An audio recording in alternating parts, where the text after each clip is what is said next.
पति गई है, उसका पति उसको इतना पीड़ित करता है, तभी भी वो खुलकर नहीं कहती कि हमको वहाँ नहीं जाना, हम यहाँ ही रहना चाहते हैं।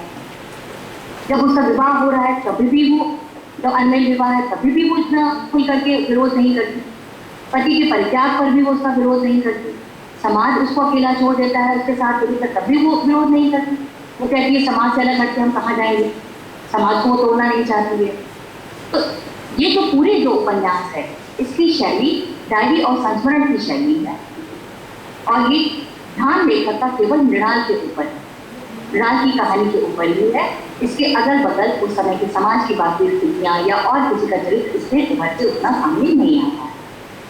इसी तरह चरित्र चित्रण पर अगर हम देखते हैं तो यहाँ पे हमें मुख्य रूप से चरित्र दिखाई देता है मृणाल का, प्रमोद का, और इसके अलावा भाई भाभी है या कोयले वाला है या उसका पति है। ये बहुत संक्षेप में समय समय से थोड़े थोड़े समय के लिए आए हैं। खास बात इस उपन्यास के चरित्र चित्रण में ये दिखाई देती है कि इसके चरित्र स्थिर चरित्र, उनका विकास नहीं होता। अर्थात जो चरित्र का, जैसे अगर मृणाल हमें शुरुआत में ही दिखाई देता है कि वो आत्मपीड़ा को स्वीकार करती है, तो वो पूरे उपन्यास में आत्मपीड़ा को स्वीकार करती है। हमें शुरू में ही दिखता है कि वो विरोध या विद्रोह नहीं करती खुल करके, तो वो कभी भी उपन्यास में नहीं करती। प्रमोद का चरित्र हमें शुरू में ही दिखाई देता है कि वो अपनी बुआ से बहुत प्रेम करता है, वो बुआ को की बहुत मदद करना चाहता है, लेकिन कुछ कर नहीं पाता, वो खुल करके सामने नहीं आ पाता। तो ये सारे समय हमें ऐसा ही दिखाई देता है। यानी सारे चरित्र स्थिर चरित्र हैं। समय के साथ परिस्थितियां जरूर उनकी बदल रही हैं, लेकिन कभी भी समय के साथ वो पात्रों का चरित्र नहीं बदल रहा। ये चाहे मुख्य पात्र है प्रबोध मृणाल और चाहे वो सहायक पात्र है, कोई भी बदलता नहीं है। मृणाल के जीवन में जो पीड़ा है उसका कारण क्या है? हमारे समाज की दो धारणा, एक यौन शुचिता और दूसरा पतिव्रता। यौन शुचिता हमारे यहाँ की ऐसी धारणा है जो, और पतिव्रता भी, जो केवल स्त्रियों पर लागू होती है, और ये दोनों धारणाओं के कारण ही स्त्री का जीवन नरक होता है। अगर यौन शुचिता की धारणा पुरुषों के प्रति भी होती, तो अगर मृणाल ने किसी से प्रेम किया था तो उस व्यक्ति को जिससे उसने प्रेम किया था उसके जीवन में कोई परिवर्तन नहीं आता।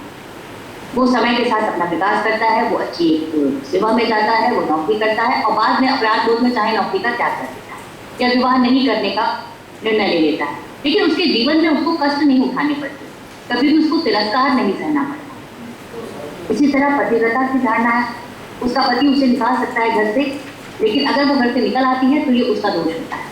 वो कोयले वाले के यहाँ कैसे जा सकती है? वो कहीं भी और जा सकती थी, वो मर सकती थी, लेकिन कोयले वाले के यहाँ उसे नहीं जाना चाहिए था, क्योंकि वरना उसके पतिव्रता की धारणा खंडित होती है।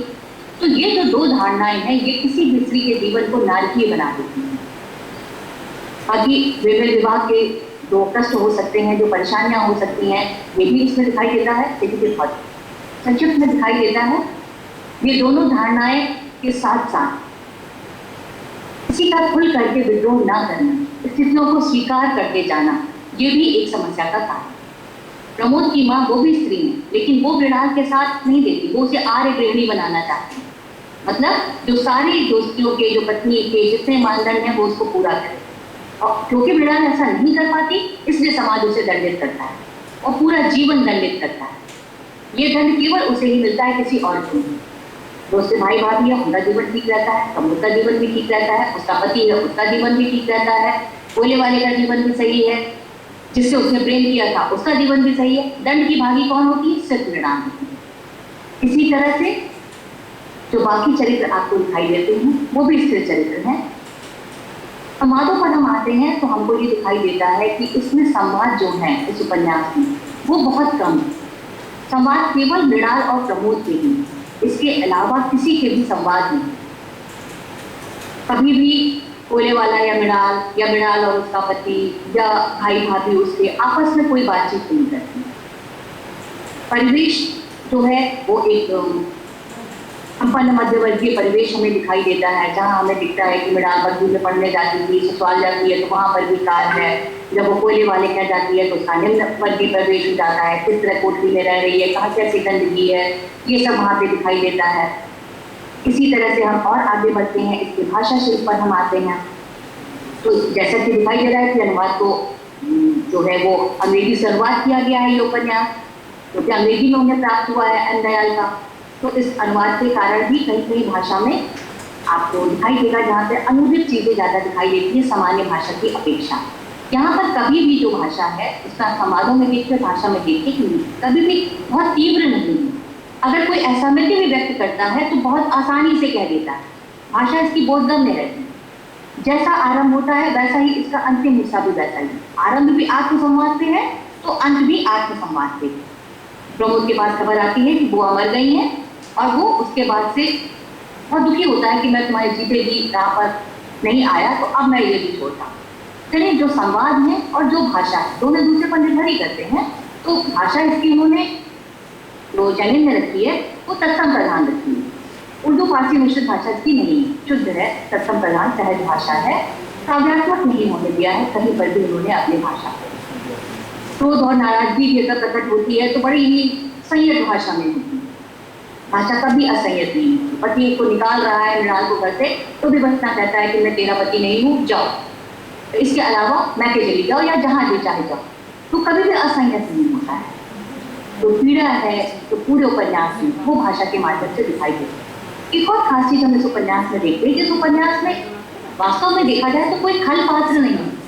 सब अपनी अपनी जगह विवश हैं, अपनी मान्यताओं से, अपने या समाज। अगर कोई खल पात्र हो सकता है तो वो समाज हो सकता है। अगर उसका भाई मृणाल का उसके लिए कभी उसका पक्ष नहीं लेता, वो घर का मुखिया है, वो कह सकता था कि नहीं मृणाल वापस ससुराल नहीं जाएगी, वो यही रहेगी, लेकिन वो नहीं कह पाता क्योंकि समाज को क्या जवाब देगा। वो कह सकता था कि नहीं मैं अपनी बहन का विवाह इतने बड़े आदमी से, एक और व्यक्ति से नहीं करूंगा, लेकिन उसको तो किसी भी तरह से बहन का विवाह करना था क्योंकि वो तो किसी और से प्रेम संबंध स्थापित कर लिया था उसने, तो वो समाज को क्या जवाब देगा। तो वो अपने में है। उसकी भाभी भी कोई बुरी नहीं है, वो भी उसे मारती है या विवाह करना चाहती है तो इसीलिए क्योंकि समाज का डर उन्हें भी है। बल्कि जब वो उसको जबरदस्ती ससुराल दोबारा भेजा जा रहा है तो वो उसे बहुत भावुक सा रो करके संदेश देती है कि पति के साथ कैसा रहना चाहिए। वो उसके पति से भी कहती है कि भाई थोड़ा सा ध्यान रखना है इसका। प्रेम वो भी उससे करती है। कोई भी समाज के खिलाफ नहीं जा पा रहा है। तो एक तरह से हर व्यक्ति अपनी मानदंड, अपनी सोच के हिसाब से चल रहा है, इसीलिए वो हर पात्र नहीं दिखाई देता है।